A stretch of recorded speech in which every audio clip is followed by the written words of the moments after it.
Movie की शुरुआत एक प्लेन की उड़ान से होती है। उड़ान के दौरान ही पायलट की बस कुछ पल के लिए आंख लग जाती है और जब उसकी आंख खुलती है तो उसके सामने एक डरावना सच होता है, क्योंकि विमान अपनी तय उड़ान मार्ग से भटककर प्रशांत महासागर के ऊपर पहुंच जाता है। इससे भी ज्यादा डरावनी बात यह होती है कि विमान का ईंधन भी लगभग खत्म होने वाला होता है। वह तुरंत नेविगेशन उपकरण निकालकर अपनी स्थिति का पता लगाता है। तब उसे एहसास होता है कि विमान रास्ते से बहुत दूर निकल चुका है और इस समय वे प्रशांत महासागर के बीचों बीच होते हैं। यह देखकर पायलट की हिम्मत नहीं होती कि वह यह बुरी खबर अपने दोनों साथियों को बताए। हालात को संभालने के लिए वह तुरंत कंट्रोल टावर से मदद मांगने की कोशिश करता है, लेकिन जैसे ही रेडियो कनेक्ट होता है उसे दूसरी तरफ जापानी आवाजें सुनाई देने लगती हैं। ये आवाज उसके दुश्मन देश की होती है, इसलिए वह तुरंत रेडियो बंद कर देता है और फिर मोर्स कोड के जरिए संपर्क करने लगता है। फिलहाल सबसे जरूरी काम यह होता है कि ईंधन खत्म होने से पहले विमान का वजन कम किया जाए ताकि ईंधन की बचत हो सके। इसलिए पायलट बिना देर किए बम वर्षक विमान के सारे बम एक एक करके समुद्र में गिरा देता है। इसके बाद वह तुरंत विमान की दिशा बदल देता है ताकि कहीं से कोई सिग्नल मिल सके, लेकिन पायलट की सारी उम्मीदें टूट जाती हैं क्योंकि कंट्रोल टावर की ओर से कोई जवाब नहीं आता। अब ईंधन भी आखिरी स्तर पर पहुंच जाता है। आखिरकार पायलट अपने साथियों को पूरी सच्चाई बता देता है और उन्हें तुरंत जरूरी सामान तैयार करने को कहता है ताकि समुद्र में आपातकालीन लैंडिंग की जा सके। आदेश मिलते ही दोनों साथी तैयारी में जुट जाते हैं। किसी तरह विमान समुद्र की सतह पर उतर जाता है, लेकिन जोरदार टक्कर के कारण विमान का ढांचा क्षतिग्रस्त हो जाता है। समुद्र का पानी लगातार अंदर भरने लगता है और कुछ ही देर में विमान डूबने वाला होता है। यह देखकर पायलट तुरंत कॉकपिट से बाहर निकलता है। फिर वह तुरंत लाइफ राफ्ट निकालकर उसमें हवा भरना शुरू कर देता है। साथ ही अपने साथियों को भी मदद के लिए बुलाता है, लेकिन पीछे मुड़कर देखता है तो उसके साथी विमान के साथ पानी में समा चुके होते हैं। शुक्र की बात यह होती है कि आखिरी पल में दोनों साथी अपनी सीट बेल्ट खोल लेते हैं और सुरक्षित बाहर निकल आते हैं। हालांकि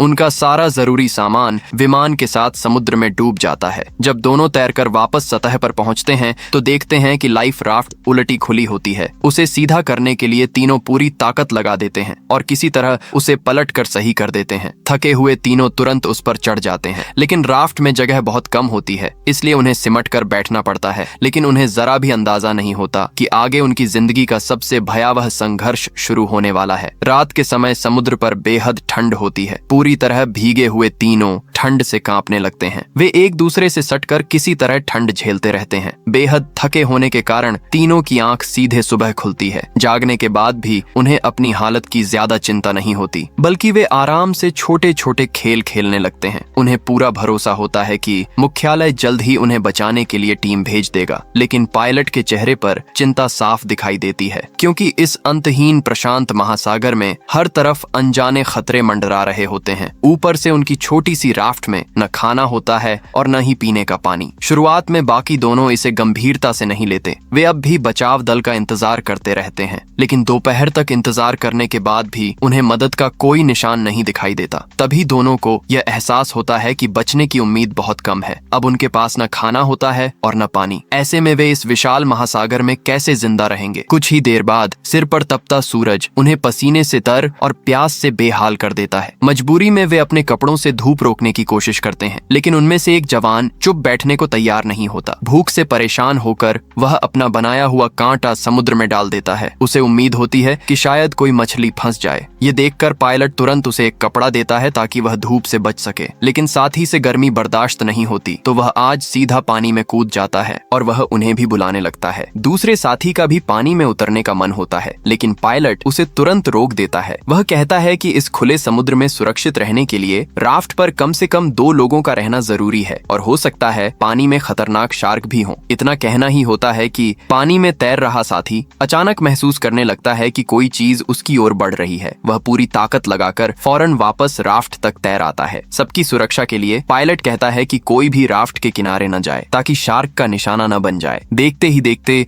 उन्हें समुद्र में भटकते हुए 3 दिन हो जाते हैं। इन 3 दिनों में तीनों के मुंह में पानी की एक बूंद तक नहीं जाती। इसके बाद पायलट जूते में पेशाब करता है। उनका साथी कहता है, सर आप मजाक कर रहे हो क्या? लेकिन पायलट कोई जवाब नहीं देता। वह सबके सामने उसे एक ही बार में पी जाता है। ये देखकर जॉन को उल्टी आने लगती है, लेकिन बाद में उसे पायलट की मजबूरी समझ आ जाती है। फिलहाल सबसे जरूरी काम किसी तरह जमीन तक पहुंचना होता है, लेकिन सबसे नजदीकी द्वीप भी लगभग 600 मील दूर होता है। हवा का पूरा साथ मिलने पर भी वहां पहुंचने में कई हफ्ते लग जाते हैं। बिना खाना और पानी के तीनों इतने दिन जिंदा नहीं रह सकते। हालांकि यह सिर्फ पायलट का अनुमान होता है। असल दूरी कितनी है ये किसी को नहीं पता होता, क्योंकि उसके पास कोई समुद्री नक्शा नहीं होता। तभी तीनों के दिमाग में खाना जुटाने का एक तरीका आता है। डेविड अपनी मैगजीन खोल देता है और उसमें से गोलियां निकाल लेता है। फिर वह अंदर लगी स्प्रिंग भी निकाल लेता है। वह उसी स्प्रिंग से मछली पकड़ने का कांटा बनाना चाहता है। उसमें पहले से रखा धागा जोड़ देता है। इस तरह एक साधारण मछली पकड़ने का उपकरण तैयार हो जाता है। लेकिन अभी एक जरूरी चीज की कमी होती है, वह होता है चारा। तभी होशियार डेविड को अपना मफलर याद आता है। वह उसका एक छोटा टुकड़ा फाड़ लेता है। उसका लाल रंग बहुत चमकीला होता है। उसे उम्मीद होती है कि इससे मछलियां आकर्षित हो जाएंगी। सब कुछ तैयार होने के बाद जॉन कांटा समुद्र में डाल देता है। हैरानी की बात यह होती है कि कुछ ही मिनटों में नीचे हलचल होने लगती है। लगता है कि बहुत बड़ी मछली फंस गई है। जॉन और डेविड दोनों मिलकर भी उसे खींच नहीं पाते। अगले ही पल धागा टूट जाता है। शायद वह मछली उनसे भी ज्यादा भूखी होती है। तीनों सोच भी नहीं पाते कि नीचे कितना बड़ा जीव होगा। अब न तो उन्हें मछली मिलती है, ऊपर से तपती धूप भी सहनी पड़ती है। पायलट और डेविड की हालत गर्मी से बिगड़ने लगती है, लेकिन जॉन हिम्मत नहीं हारता। वह तेज धूप में भी लगातार मछली पकड़ने की कोशिश करता रहता है, क्योंकि उसके लिए बिना खाने का मतलब मौत होता है। जब काफी देर तक कांटा नहीं हिलता तो भूख उससे बर्दाश्त नहीं होती। वह जेब से अपना चाकू निकाल लेता है। ये देखकर पायलट घबरा जाता है और तुरंत उसे रोकने लगता है। उसे डर होता है कि कहीं जॉन गलती से लाइफ राफ्ट में छेद न कर दे, फिर उनके पास बचने का कोई सहारा नहीं रहेगा। लेकिन जॉन बोलता है, अगर खाना नहीं मिला तो वैसे भी हमारी मौत तय है। ये कहकर वह पूरी ताकत से चाकू पानी में घोंप देता है। अचानक उसे लगता है कि चाकू किसी चीज में धंस गया है। पायलट को लगता है कि उसने राफ्ट फाड़ दी है। वह तुरंत घबरा उठता है, लेकिन अगले ही पल जॉन एक शार्क को खींचकर ऊपर ले आता है। यह नजारा देखकर बाकी दोनों कुछ पल के लिए सन्न रह जाते हैं। फिर वे तुरंत खुद को संभाल लेते हैं और मिलकर शार्क को दबोच लेते हैं। डेविड मौका मिलते ही उसके पेट पर लगातार वार करता है। शार्क बचने की कोशिश करती है, लेकिन बदकिस्मती से उसका सामना 3 भूखे लोगों से होता है। आखिरकार वह तड़पते हुए मर जाती है। जब शार्क पूरी तरह मर जाती है तब भी तीनों उस सदमे से बाहर नहीं निकल पाते। उन्हें यकीन नहीं होता कि अब उन्हें कच्ची मछली खाने को मिलती है। इतना ही नहीं, उसके पेट में और भी खाने लायक चीजें होती हैं। जॉन बिना सोचे उनमें से एक उठाकर सीधे मुंह में डाल लेता है। बाकी दोनों भी देर नहीं करते। वे भी जल्दी जल्दी अपना पेट भरने लगते हैं। कुछ ही देर में वे पूरी शार्क खत्म कर देते हैं। लेकिन पायलट थोड़ा मांस चारे के लिए बचा कर रख लेता है। लेकिन खुशी के जोश में वे एक बहुत बड़ी गलती कर देते हैं। वे सारा खून समुद्र में बहा देते हैं। कुछ ही देर में खून की गंध सूंघ कर शार्कों का झुंड वहां आ पहुंचता है। हालांकि जब तक वे राफ्ट के ऊपर रहते हैं शार्क उनका कुछ नहीं बिगाड़ पाती। इसी तरह दोनों पक्ष रात होने तक आमने सामने रहते हैं। रात में समुद्र पूरी तरह अंधेरा हो जाता है। जॉन को लगता है कि शार्क जा चुकी हैं, इसीलिए वह समुद्र के पानी से चेहरा धोना चाहता है। लेकिन अगले ही पल एक शार्क उसका हाथ पकड़ लेती है। किसी तरह वह अपना हाथ छुड़ा लेता है, लेकिन उसकी हथेली में कई गहरे जख्म हो जाते हैं। ऐसी हालत में बस साधारण पट्टी ही की जा सकती है। शुक्र की बात यह होती है कि सुबह होते होते शार्क वहां से चली जाती है। अब उन्हें फंसे हुए 5 दिन हो जाते हैं और अब तक तीनों पानी की एक बूंद भी नहीं पीते। डेविड अब और सहन नहीं कर पाता। वह सावधानी से समुद्र का थोड़ा पानी हाथ में लेता है। उसे लगता है कि थोड़ा सा पीने से शायद कुछ नहीं होगा, लेकिन पायलट तुरंत उसे रोक देता है। वह कहता है, ऐसा करोगे तो और जल्दी मरोगे। अब उनकी सबसे बड़ी इच्छा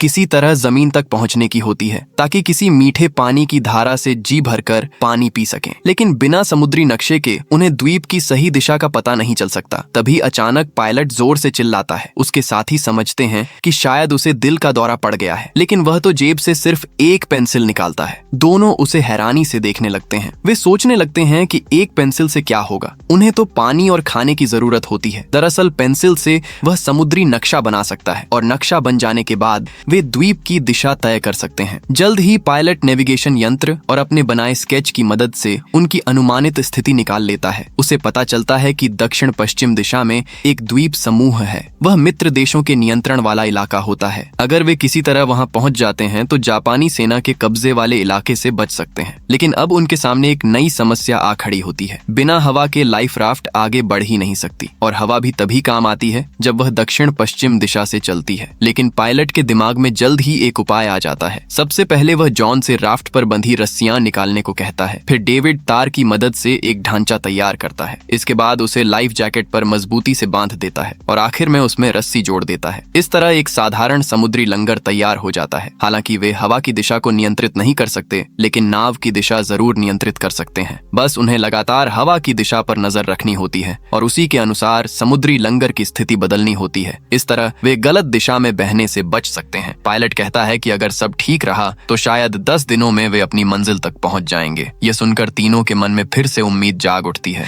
लेकिन पहले उन्हें किसी तरह जिंदा रहना होता है। उन्हें पानी पिए हुए 5 दिन हो चुके होते हैं। समुद्र के बीच पानी के बिना जिंदा रहना लगभग असंभव होता है। जो लोग कभी भगवान पर विश्वास नहीं करते, वे भी उसी पल हाथ जोड़ लेते हैं और भगवान से प्रार्थना करने लगते हैं। उन्हें विश्वास होता है कि अगर उनकी प्रार्थना सच्ची होगी तो भगवान उन पर जरूर दया करेंगे। लेकिन रात होने तक आसमान से एक बूंद भी बारिश नहीं होती। तीनों पूरी तरह निराश हो जाते हैं और भूख प्यास भूलने के लिए सोने की कोशिश करने लगते हैं। तभी डेविड को महसूस होता है कि उसके सिर पर कुछ गिरा है। ध्यान से देखता है तो वह बारिश की बूंद होती है। तीनों को अपनी आंखों पर यकीन नहीं होता, लेकिन जब जोरदार बारिश शुरू हो जाती है तब उन्हें यकीन हो जाता है कि उनकी प्रार्थना सुन ली गई है। होश आते ही वे कपड़ों में बारिश का पानी इकट्ठा करना शुरू कर देते हैं। साथ ही वे मुंह खोलकर बारिश का पानी भी पीने लगते हैं। बारिश का पानी मिलने के बाद अगली सुबह वे भगवान का धन्यवाद करते हैं। फिलहाल पानी की समस्या तो हल हो जाती है, लेकिन जिस दिन से वे शार्क खाते हैं उसके बाद जॉन एक भी मछली नहीं पकड़ पाता। समुद्र का डूबता सूरज बेहद खूबसूरत होता है, लेकिन उसे देखने की फुर्सत किसी के पास नहीं होती। लगातार भूखे रहने के कारण तीनों को धीरे धीरे भ्रम होने लगते हैं। उन्हें बार बार लगता है कि सामने कोई द्वीप दिखाई दे रहा है, लेकिन होश आने पर चारों तरफ सिर्फ समुद्र ही नजर आता है। उन्हें समुद्र में फंसे हुए अब 15 दिन हो चुके होते हैं। एक दिन जॉन कांपती आवाज में डेविड से उसकी बंदूक मांगता है और चुपके से बंदूक पायलट की ओर तान देता है। गोली की आवाज से पायलट के कान से खून निकल आता है, लेकिन साथियों की चीख सुनते ही पायलट तुरंत समुद्र में कूद पड़ता है और कुछ ही देर में वह शिकार हुए अल्बाट्रॉस पक्षी तक पहुंच जाता है। जैसे ही वह उसे लेकर वापस लौटने लगता है, अचानक एक विशाल शार्क सामने आ जाती है। बदकिस्मती से उसी समय बंदूक भी जाम हो जाती है। शार्क तेजी से पायलट की ओर बढ़ रही होती है। मजबूर होकर दोनों साथी पूरी ताकत से राफ्ट चलाना शुरू कर देते हैं ताकि वे उसके पास पहुंच सकें। आखिरकार शार्क के हमला करने से पहले वे पायलट को राफ्ट पर खींच लाने में सफल हो जाते हैं। अगर बंदूक जाम न हुई होती तो शायद वे उसी शार्क को मार सकते थे। इतनी बड़ी शार्क तीनों के लिए कई दिनों का खाना बन सकती थी। हालांकि शार्क हाथ से निकल जाती है,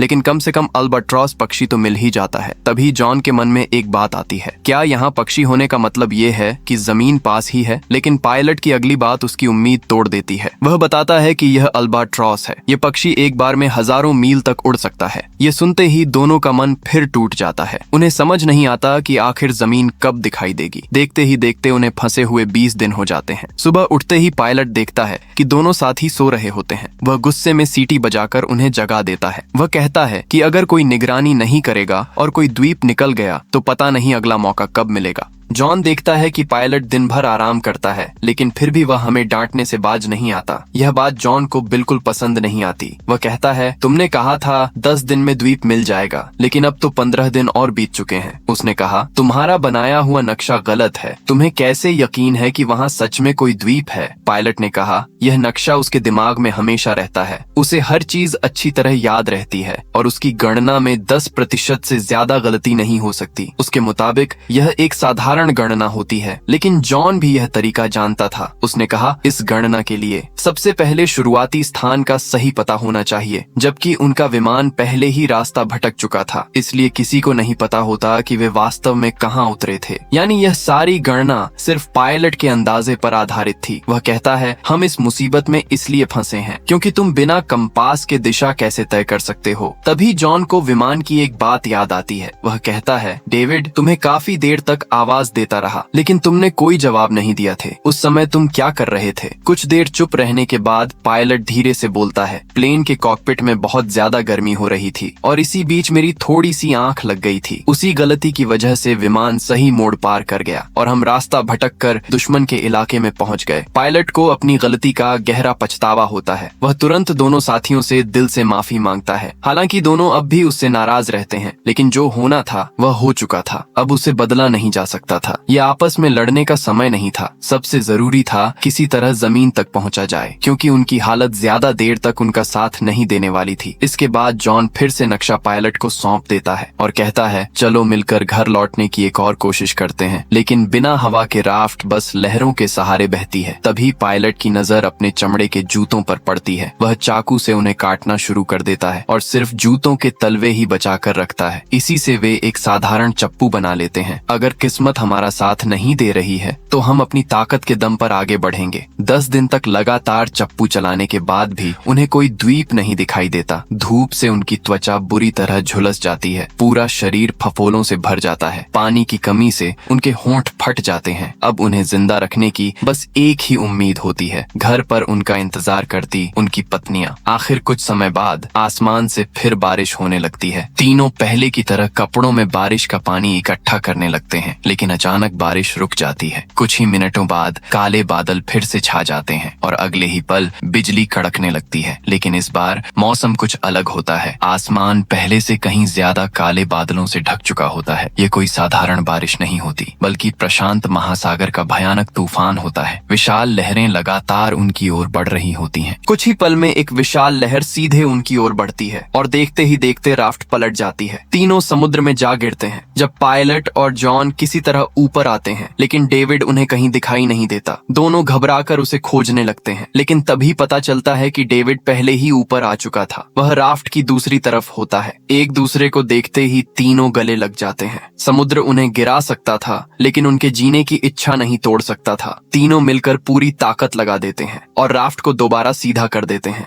पायलट पूरी कोशिश से राफ्ट को संभालता रहता है। वह पहले दोनों साथियों को चढ़ने के लिए कहता है। उनके सुरक्षित होने के बाद ही वह खुद ऊपर चढ़ता है। तीनों एक दूसरे से सटकर बैठ जाते हैं और मिलकर लहरों का सामना करने लगते हैं। अब उनकी हालत ऐसी हो जाती है कि उन्हें खड़े होना भी मुश्किल हो रहा था। पायलट डेविड की ओर देखता है और उसे हल्के से हिलाता है, लेकिन वह कोई प्रतिक्रिया नहीं देता। घबराकर वह सो रहे जॉन को तुरंत जगा देता है। जब दोनों को लगता है कि शायद डेविड भर चुका है, लेकिन तभी वह अचानक बोलना शुरू कर देता है। यह देखकर पायलट राहत की सांस लेता है। वह कहता है कि अगर जीना है तो साथ जिएंगे और अगर मरना पड़ा तो हम साथ ही मरेंगे। तभी जॉन की नजर दूर किसी चीज पर पड़ती है। उसे दूर हरियाली दिखाई देती है। बाकी दोनों भी बची खुची ताकत जुटाकर उधर देखते हैं। उन्हें अपनी आंखों पर विश्वास नहीं होता है। सच में द्वीप तक पहुंच चुके थे। तीनों की खुशी का ठिकाना नहीं रहता। वे एक दूसरे के गले लग जाते हैं। इस सफर में उन्होंने जो कुछ सहा था उसे सिर्फ वही तीनों समझ सकते थे। इसके बाद वे हाथों से पूरी ताकत लगाकर राफ्ट को आगे बढ़ाते हैं। मानो इस बार समुद्र भी उनकी जीने की जिद के आगे झुक जाता है। एक मध्यम आकार की लहर उनकी ओर आती है और वही उन्हें सुरक्षित द्वीप तक पहुंचा देती है। उस पल उन्हें एहसास होता है कि ठोस जमीन कितनी अनमोल होती है। थोड़ी दूर पर उन्हें एक झोपड़ी दिखाई देती है। कई दिनों बाद उनके चेहरों पर मुस्कान लौट आती है, क्योंकि यह मित्र देशों का इलाका होता है। अपने सफर को याद करते हुए वे दूर समुद्र की ओर देखते हैं और यहीं पर इस मूवी का खूबसूरत अंत हो जाता है।